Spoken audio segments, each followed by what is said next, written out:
Okay, and then the last column here we have the seminar, the workshop, and the sketch column, right? So this refers to the work that we're doing in class, what we're trying to get at, and then what I've listed here is the sketch assignments that we do, and I'll explain the sketch assignments in the next episode a little bit more in depth.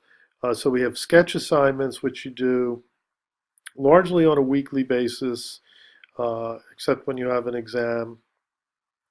And so that's what we're working on in the class, in the seminars, in the workshops of class. We're writing these texts, we're drafting them.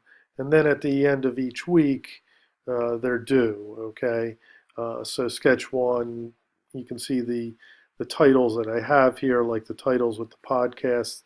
More or less, we stick to these titles. Things might change during the semester, but this is more or less the basic things that you'll be writing about with the sketches.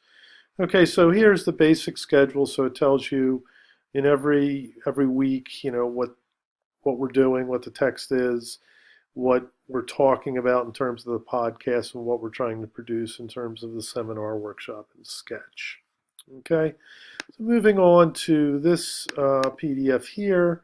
Here we see some uh, bullet points on the descriptions on the elements of the class. So the podcasts, right? If you look at the podcasts here, I already talked about this, published twice weekly, um, usually about 30 minutes.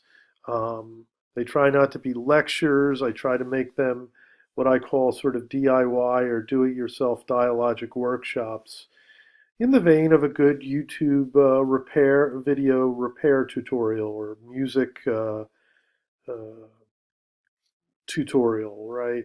Something like that. I'm trying to get away from just straight lecture and foundations and origins and boring stuff like that, and really try to, give you tips on to, how to read a text, and how to read a complicated text, how to read a text that's perplexing, and perhaps down here, the most important thing, how to read a required dead on arrival, canonical, boring, non or anti-identitarian text, right? So that tends to be the issue for most IH students. So I'm trying to sort of give you a how-to guide, not telling you what's in the text or what you should know in the text, but how to read the text and overcome some of the problems that come with an IH text.